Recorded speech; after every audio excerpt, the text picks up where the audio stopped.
हम अभी पटना में हैं और पटना में जेडीयू की प्रवक्ता अंजुम आरा हमारे साथ है। जेडीयू के समर्थन से दिल्ली में केंद्र की सरकार चल रही है, मोदी जी प्रधानमंत्री हैं, बड़ा सहयोगी दल है नीतीश कुमार की पार्टी जेडीयू। आप उस पार्टी की प्रवक्ता हैं, चेहरा है, प्रमुख चेहरा हैं। सुप्रीम कोर्ट पर बीजेपी सांसद निशिकांत दुबे ने साफ शब्दों में कहा है कि सुप्रीम कोर्ट के चीफ जस्टिस संजीव खन्ना जो हैं देश में दंगा भड़कवा रहे हैं।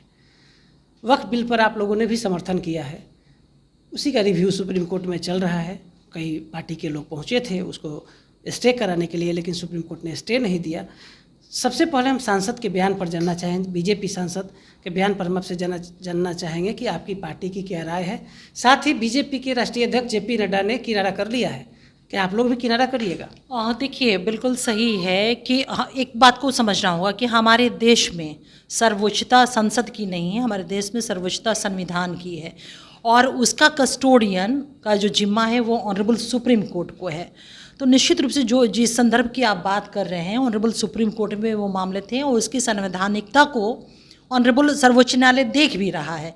लेकिन जिस तरह का बयान हम लोग को देखने को मिला है, ये सुनने को मिला है, ये कहीं से भी स्वीकार्य किसी भी भारतीय के लिए, भारत के नागरिक होने के नाते किसी को भी ये स्वीकार्य नहीं हो सकता है उनका ये बयान। क्योंकि जेडीयू अपने तमाम, चाहे वो विधायिका हो, न्यायपालिका हो, कार्यपालिका हो, तमाम इन बिंदुओं पे हम सभी का सम्मान करते हैं। और सबसे बड़ी चीज़ है कि डेमोक्रेटिक व्यवस्था में जुडिशरी हमारी बहुत ही अभिन्न अंग है, सर्वोपरि वो अंग है। तो मुझे लगता है कि इस तरह के बयान देने से हर किसी को बचना चाहिए, क्योंकि ये अधिकार क्षेत्र जो है कि किसी भी विषय की संवैधानिकता को एग्जामिन करना, देखना और उसे समझना, ये अधिकार देश का कॉन्स्टिट्यूशन ऑनरेबल सुप्रीम कोर्ट को देता है, ना कि किसी व्यक्ति विशेष को या किसी इंस्टीट्यूशन को। जी, सुप्रीम कोर्ट के जो न्यायाधीश होते हैं उनको भगवान का दर्जा प्राप्त है, क्या वो राष्ट्रपति, महामहिम राष्ट्रपति को डिक्टेट कर सकते हैं, निर्देशित कर सकते हैं? देखिए, ये कॉन्स्टिट्यूशनल मैटर है, लेकिन मैंने जो आपको कहा कि इस मुल्क में सर्वोच्चता कॉन्स्टिट्यूशन की है, तो चाहे महामहिम हो या चाहे कोई भी पद हो, वो सब कॉन्स्टिट्यूशन ही उसकी व्यवस्था करता है। और उसको देखने का, उसको इंटरप्रिटेशन करने का, उसकी व्याख्या करने का, उसकी रक्षा करने का, संवैधानिकता की रक्षा करने की जवाबदेही किसे मिली हुई है? संविधान के मद्देनज़र ऑनरेबल सुप्रीम कोर्ट को मिली हुई। तो मुझे लगता है कि इन सारी बातों पे एक हम लोगों को नागरिक होने के नाते जो न्यायालय का जुरिस्डिक्शन है, वो जुरिस्डिक्शन जो देश के संविधान ने तय कर रखा है, उसमें हस्तक्षेप करने का किसी को अधिकार नहीं है और ये कहीं से स्वीकार हो भी नहीं सकता है। क्या लगता है, क्या लग रहा है इस तरह के बयान से? क्या नहीं, मैं तो कह ही रही हूँ कि इस तरह का बयान देने से बचना चाहिए। ये बयान देश में किसी भी नागरिक को ये स्वीकार्य नहीं हो सकता है। सर्वोपरि हमारा संविधान है। नीतीश कुमार की पार्टी मानती है कि संविधान ही देश में सबसे बड़ा है। बिल्कुल बिल्कुल, हम चारों अंग के अपना सम्मान करते हैं। जुडिशरी तो लोकतांत्रिक व्यवस्था का बहुत बड़ा और सर्वोपरि अभिन्न अंग है वो हमारा।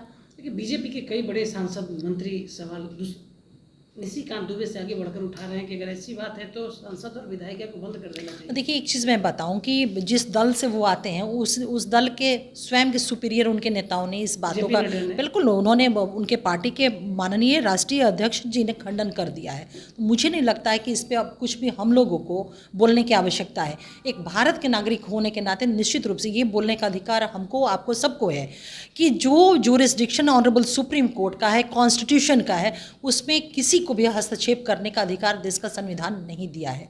अंजुम महाराज जी, आप अधिवक्ता के साथ संविधान का अच्छा ज्ञान रखती हैं, क्या संविधान को लगातार कुचलने का प्रयास तो नहीं किया जा रहा है? नहीं, इन सारी चीज़ों को देखिए, ये बात नहीं कहा जा सकता है कि इस देश में संविधान को नहीं, कोई भी नहीं कुचल सकता है। नहीं, राहुल गांधी तो संविधान लेकर चल रहे हैं। अरे भाई, संविधान लेकर के अब ब्लैक डे, इमरजेंसी से भी बड़ा ब्लैक डे रहा है क्या? उससे भी बड़ा संविधान के प्रावधानों को, संविधान के ध्वजा उड़ाना कुछ रहा है क्या? देखिए, वो उन लोग का अपना एक राजनीतिक स्टैंड है, पॉलिटिकल स्टैंड है, जिसको लेकर के वो आगे बढ़ रहे हैं और देश की जनता इस बात को समझ भी रही है। और इसका सबसे बड़ा एग्जाम्पल हमारा लोकसभा का चुनाव है कि जिस तरह से उन लोगों ने दम भरा था, जनता ने उनको हाशिए पे किया ना। सरकार आदरणीय मोदी जी के नेतृत्व में एनडीए की सशक्त सरकार बनी ना। तो देखिए, वो सब एक पॉलिटिकल स्टैंड, वो अपनी जगह पर है, वो कहते हैं इसको संविधान के बारे में।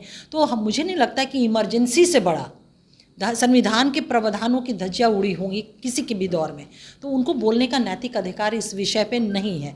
लेकिन मैं यही कहूँगी आपको कि इन सारे विषयों को देखने के लिए हमारे देश के संविधान ने सर्वोच्च न्यायालय है, जिन सारी चीज़ों को संवैधानिकता, संविधान के प्रावधानों के अनुरूप उसका इंटरप्रिटेशन करती है और क्या सही है और क्या गलत उसको देखती है। इस देश में ये देश जो है संविधान से चलता है, संविधान से चलेगा।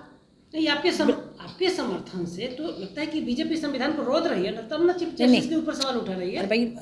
अरे भाई रोंद रही है आप कह रहे हैं, तो उन्हीं के प्रदेश राष्ट्रीय अध्यक्ष ने इस बात का खंडन कर दिया ना। मुझे लगता है कि जब ऑनरेबल राष्ट्रीय अध्यक्ष भारतीय जनता पार्टी के उन्होंने अपनी बातों को रख दिया कि बीजेपी का क्या स्टैंड है, तो मुझे लगता है कि अब आदरणीय निशिकांत दुबे जी एक व्यक्ति के तौर पे तब उन्होंने बयान दिया है, तो एक व्यक्ति के बयान को तब तो वही बता सकते हैं। उस दल के राष्ट्रीय अध्यक्ष ने बहुत स्ट्रांगली खंडन किया है इस बात को। आप भी संविधान की थोड़ी अच्छी जानकार मानी जाती हैं, हमारे दर्शकों को एक बार एक शब्द में बताइए कि जब संविधान को लेकर कांग्रेस लगातार पूरे देश में संविधान बचाओ मार्च कर रही है, क्या लगता है अंजुम आरा को संविधान पे सच में सवाल खड़ा हो रहा है क्या संविधान चुनाव जीतने का एक जरिया बनते जा रहा है? नहीं, निश्चित। देखिए बिल्कुल सही। पहली बात कि कांग्रेस को कॉन्स्टिट्यूशन को लेकर के जिस तरह का वो राजनीति कर रहे हैं, उनके पास ये नैतिक अधिकार नहीं है। कांग्रेस का शासनकाल मैक्सिमम इस देश में शासन किसका रहा? कांग्रेस का रहा। इमरजेंसी एक ऐसा ब्लैक वो एरा रहा है, एक ऐसा फेज रहा है। मुझे नहीं लगता है कि आज़ादी के बाद से, संविधान के निर्माण के बाद से और संविधान लागू होने के बाद से इस देश में उतना बड़ा कानून और संविधान की जो थी फंडामेंटल राइट जिसको ख़त्म कर दिया गया था, हत्या कर दी गई थी कॉन्स्टिट्यूशन की, वो उससे बड़ा कुछ भी ऐसा कुछ घटना इस देश में हुआ होगा। यह मुल्क जो है बाबा साहेब भीमराव अंबेडकर द्वारा बनाए गए कॉन्स्टिट्यूशन से चलता था, चलता है और चलता रहेगा। इस देश की आवाम ने उस निरंकुशी सरकार जिसने इमरजेंसी इस देश के ऊपर इम्पोज किया था, उसको भी झुकना पड़ा था। लेकिन अंजुम जी, ऐसा नहीं लगता है कि आपके बहुमत से दिल्ली में सरकार चल रही है प्रधानमंत्री मोदी का, और आपकी पार्टी लगातार सारे मुस्लिम जो बड़े बड़े संगठन हैं सभी सवाल उठा रहे हैं, विरोध रहा है वक्फ बिल के माध्यम से? नहीं, देखिए फिर इस विषय को लेकर के विस्तृत तौर पे हम लोगों ने प्रेस कॉन्फ्रेंस के माध्यम से जानकारी आप लोगों को दिया था। इस मामले में हमारी पार्टी का यूएसपी ही यही है कि हम तमाम धर्म की जो भावनाएं हैं उसका सम्मान करते हैं। कभी भी हम लोगों ने कम्युनलिज्म से समझौता नहीं किया। माननीय मुख्यमंत्री नीतीश कुमार जी धर्मनिरपेक्ष जो सिद्धांत है, नीतियाँ, उसमें विश्वास रखते हैं। जब ये वक्फ बिल हमारे सामने इंट्रोड्यूस हुआ था, जेपीसी के समक्ष जितने भी स्टेक होल्डर थे, सामाजिक संगठनों के बड़े नेता थे, वो माननीय मुख्यमंत्री नीतीश कुमार जी से उन्होंने अपनी आशंकाएं और चिंताएं व्यक्त की थी। उन चिंताओं के मद्देनज़र जेपीसी में हमारे माननीय सांसद उस टाइम उसके मेंबर थे दिलेश्वर कामत जी, आदरणीय दिलेश्वर कामत जी, उन्होंने उन सारी चीज़ों को इनकॉर्पोरेट उन्होंने सलाह दिया था।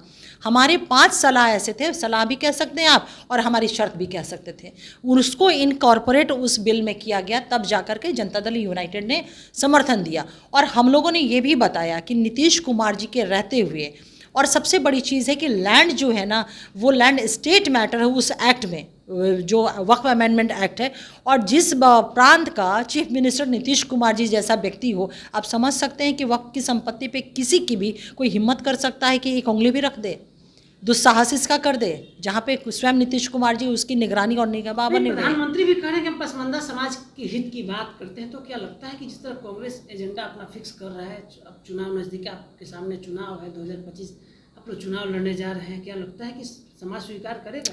देखिए, एक चीज़ तो जान लीजिए, बिल्कुल ये सही बात है, ये कोई पहला अमेंडमेंट नहीं है। इसके पहले 8-10 अमेंडमेंट और वक्फ बिल में वक्फ एक्ट में हो चुके हैं। 2013 में रिसेंटली हुए थे, 2013 में रिसेंटली हुए थे, 1995 में भी हुए थे, इसके पहले भी बहुत सारे अमेंडमेंट हुए थे।